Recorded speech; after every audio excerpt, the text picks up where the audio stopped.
कार्यक्रम के पुण्यार्चक हैं श्री राजेंद्र प्रसाद जैन, श्रीमती ममता जैन, श्री प्रशांत जैन, श्रीमती दिव्या जैन, पारस जैन, श्री भरत जैन, श्रीमती सौम्या जैन एवं समस्त परिवार, मुंबई। हम क्या कहेंगे, वो तो आगम कहता है। लेकिन यदि आप सारी गलतियों से मुक्त नहीं हो सकते तो कम से कम उस गलती से बच अवश्य जाना जो गलती आप सबके सामने ना कर पाते हो, जो गलती से आप अकेले में कर पाते हो। सिर्फ मात्र उस गलती से बच जाना। इतना सा भी तुमने यदि काम कर लिया तो बहुत बड़ा आदर्श काम कर लिया आपने। गलतियां तो आप करते हो, लेकिन जो गलती सबको पता चल जाए और पता चलने के बाद आप नजरें न झुका पाए, ऐसी गलती आप करने के लिए गृहस्थ जीवन में शायद मनाही के पात्र नहीं हो। लेकिन जो आप अकेले में कर सकते हो, किसी दूसरे के सामने व्यक्त नहीं कर पाते हो, तो उसके लिए तो गृहस्थ जीवन में निषेध है, क्योंकि अणुव्रत इन्हीं गलतियों के निष्कासन का नाम है। एक बार इस बारे में बताया है आपको। तो अब उन मल्टीनेशनल कंपनीज ने किस हद तक आपकी जीवन शैली में पैठ बना ली है कि आप उसको छोड़ने के लिए तैयार तक नहीं होते। उसको छोड़ते वक्त ऐसा लगता है जैसे आपके जीवन से ऑक्सीजन छुड़ा ली जाए। अरे ऑक्सीजन के छूटने के बाद फिर भी कुछ मिनट तक व्यक्ति जिंदा रह पाता है, लेकिन आज तो उन एमएनसी ने ऐसी गिरफ्त आपके ऊपर बना ली है कि वो एक सेकंड के लिए भी छूटती है तो आपको लगता है कि हमारा जीवन कहीं बर्बाद ना हो जाए। यही तो गुलामी है, यही तो मानसिक दास्ता है जो आज तक हम 47 के बाद भी जीते चले आ रहे हैं। किसने कह दिया कि 47 के बाद का भारत हम आज़ाद भारत में जीने लायक अपने आप को बनाए? अब जब वो HLL हो, चाहे और कौन कौन सी कंपनीज हैं आपके, ब्रिटानिया हो, तमाम तरह की कंपनीज का नाम लेकर किसी कंपनी को बदनाम करने का हमारा उद्देश्य नहीं है। लेकिन जिस गुलामी के द्वारा आपके लिए अनऑफेंसिव, ओल्ड फैशन क्रिमिनल पर्सन और द स्लेव्स, ये जो अपशब्द कहे हैं इंडियन होने के नाते, क्योंकि इंडियन शब्द के ही ये अर्थ है कि पुराने ढर्रे का अपराधी व्यक्ति, पुराने ढर्रे पे चलने वाला दास व्यक्ति, अपराधी, दास, गुलाम, ये इंडियन शब्द के अर्थ हैं। और जब इंडियन शब्द के ये अर्थ होते हैं तो आप अपने आप को इंडियन कहलाने में गौरव कैसे महसूस कर सकते हैं। लेकिन फिर भी we are Indian, I love India, ऐसा जो बोलते हो वो भी किस दिन बोलते हो? जब स्वाधीनता दिवस को मनाते हो। स्वाधीनता दिवस मनाते व्यक्ति पराधीनता के शब्दों को बोलकर फक्र महसूस करना एक कितनी बड़ी गुलामी की दास्तां है। बताओ, बोलते कि नहीं बोलते? कुछ दिनों से अब ये फिजा चली है कि भारत के लोग अपने आप को भारतीय और अपने देश को भारत कहलाने में गौरव महसूस करने लग गए हैं। और इसमें भी एकमात्र कारण है इस विश्व के गौरव आचार्य गुरुवंशी विद्यासागर जी महाराज का आशीर्वाद। यदि उन्होंने ये मुहिम नहीं चलाई होती तो किस दिमाग में एक कीड़ा बाहर हो पाता कि हमें अपने देश को अब भारत बनाना है, इंडिया को त्यागना है। और जब जब गुरुदेव ने कोई भी मुहिम अपने विचारों में अंजाम दी है, तभी से वो चीज़ पूरे विश्व में हलचल मनाने के लिए पर्याप्त हो गई है।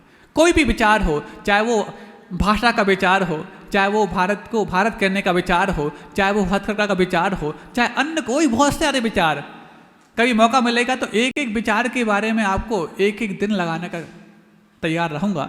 लेकिन आज तो संक्षिप्त में कहना चाहता हूँ, जिस वर्ष गुरुदेव ने जब हथकरघा की बात छेड़ी, उसी वर्ष आपके प्रधानमंत्री मोदी ने ये बात कहनी शुरू कर दी थी, khadi for fashion, khadi for nation. उसी वक्त मोदी ने यह कहा कि खादी में है करोड़ों लोगों को रोजगार देने की ताकत। अब ये पूछना चाहते हैं, क्या खादी के बारे में भारत पहले से जानकार नहीं था? क्या था? खादी तो भारत की फिजा में घुली हुई चीज़ है, लेकिन लोग पहले इसके बारे में क्यों नहीं जानते थे? क्योंकि इस फिजा को ऊंचाई देना, उन्नति देना हर व्यक्ति के बस की बात नहीं थी। और जिसके बस की बात थी, जैसे ही उसने अपने जहन में वो विचार अंजाम दिया, पूरे देश में वो तरंगें हर अंतरंग में बैठ गई। और उसी वर्ष फेमस फैशन डिजाइनर, जिसका नाम आप शायद जानते होंगे, रितु बेरी, नाम जानते हैं, क्योंकि फैशन शो आप बहुत देखते हैं, फैशन वीक भी आप देखते हैं। उस रितु बेरी ने उसी वर्ष सारे अपने जो मॉडल किए वो सब खादी में और हथकरघा के वस्त्रों में किए। कितनी बड़ी बात है, हथकरघा के बने वस्त्रों में और खादी से बने हुए वस्त्रों में ही सारे मॉडलिंग किए उस वर्ष, क्योंकि उसी वर्ष गुरुदेव ने ये नारा दिया था, अब भारत को भारत के रूप में लौटाना है तो हथकरघा को वापस लाना है। जिस वर्ष गुरुदेव ने मातृभाषा की बात कही आप हैरान होगे, उसी वर्ष देश की सबसे बड़ी परीक्षा जिसको आप यूपीएससी बोलते हैं, उस यूपीएससी परीक्षा से अंग्रेजी की अनिवार्यता खत्म कर दी गई। इंग्लिश तो वर्ष में अभी भी है, लेकिन अनिवार्यता खत्म कर दी गई। क्यों? क्या इसके पहले इस बात की किसी ने कोशिश नहीं की थी? क्या इस चीज़ की आवश्यकता महसूस नहीं की थी? क्या की होगी? लेकिन विश्व स्तर पर किसी भी बात को जोर तभी दिया जा सकता है जब जिस व्यक्ति का जोर हर दिल पर चलता हो, जब वो विचार अपने जीवन में लाता हो। और वो हर दिल पर जोर चलाने वाला एकमात्र शख्स है आचार्य विद्यासागर जी महाराज। धरती पर भी उतना जोर चला तो आज स्वर्ग में भी उनका उतना ही बोलबाला होगा। जिस भी स्वर्ग में होंगे वो वहाँ पर मुखिया के रूप में अपनी बात को, अपने विचारों को, देवताओं को संस्कार बनाने के लिए तैयार कर रहे हैं। वो तो प्रकाश स्रोत हैं, जहाँ पहुँच जाए वहाँ अंधकार भागता है। अंधकार को भगाने के लिए कभी अंधकार को उलझना नहीं पड़ता कि उठाओ फावड़े भर करके और तसला भर के अंधकार को बाहर फेंको। अरे एकमात्र प्रकाश का स्रोत वहाँ पहुँच जाए, अंधकार दुबक करके भाग जाता है। भले ही कितने वर्षों का, कितने महीनों का अंधकार क्यों ना रहा हो, लेकिन एक सेकंड का उजाला भी उसको भगाने के लिए पर्याप्त होता है। बताओ ये बात सच है कि नहीं? और हर दिल के अंधकार को भगाने के लिए समर्थ यदि कोई व्यक्ति है, तो किसी को भी यदि ये पूछा जाए कि वो कौन समर्थ व्यक्ति है, तो हर दिल पर एक ही जवान पर नाम आता है, आचार्य विद्यासागर जी महाराज। अब एक बहुत अच्छी बात हम कहना चाह रहे हैं आपसे कि जब हर दिल में प्रकाश बनने की कुवत गुरुदेव विद्यासागर जी महाराज में है, तो आपके जीवन के कर्मों के अंधकारे, दुखों के अंधकार और कठिनाइयों के अंधकारों को दूर करने का एकमात्र उजाला है आचार्य विद्यासागर जी महाराज। तो आप एक विशेष बात करना चाह रहे हैं सभी महिलाओं से और पुरुषों से। बहुत सारी पूजा पाठ आप करते होगे, अभिषेक शांतिहारा करते होगे, लेकिन सारी पूजन में करते वक्त तुम्हारी कितनी विशुद्धि बढ़ती होगी, कितना मन लगता होगा हमें नहीं मालूम। लगता भी होगा, लगना भी चाहिए, लेकिन आचार्य विद्यासागर जी महाराज की पूजन करने में मन कैसा लगता है, बिना लगाए लग जाता है। तो यही तो आपकी विशुद्धि का सबसे बड़ा कारण है और यही तो आपके पुण्य को बढ़ाने का सबसे बड़ा स्रोत है। एक बात कहना चाहते हैं, तुम्हें यदि अपने पुण्य की परवाह है कि नहीं बताओ? तब तो पूजन पाठ करते हो, तब तो आवश्यकों का पालन करते हो, लेकिन जिस आवश्यक के पालन करने से तुम्हारा पुण्य तुरंत बढ़ जाता हो, ऐसे गुरुदेव आचार्य विद्यासागर जी महाराज की पूजन करने में कल से लेट मत आना, कल से समय पर आना, क्योंकि एकमात्र वही शख्स है जो तुम्हारे पुण्य को बढ़ाने में सबसे बड़ा कारण है। और ये पूजन करने का सौभाग्य यदि सामूहिक रूप से आपको प्रतिदिन मिल रहा है, लेकिन तुम लोग यदि पूजन के बाद यहाँ आते हो तो अपने पुण्य की कितनी बड़ी हानि करते हो। बताओ, तुम भले ही 4 पूजा करके वहां से आती हो, कितनी विशुद्धि बढ़ाती हो कि हमें नहीं मालूम, लेकिन एक मात्र 10 मिनट की पूजा आचार्य विद्यासागर जी की कर लोगे तो सारी पूजाओं पर भारी वो आचार्य विद्यासागर महाराज की पूजा पड़ जाए। महाराज हमने 4 पूजा करने का नियम लिया है, अच्छे से निभाना हमारा आशीर्वाद है, लेकिन गुरुदेव की पूजा करके देखना, हमारे आशीर्वाद के बगैर भी तुम अपने जीवन में उन्नति पाने लग जाओगे।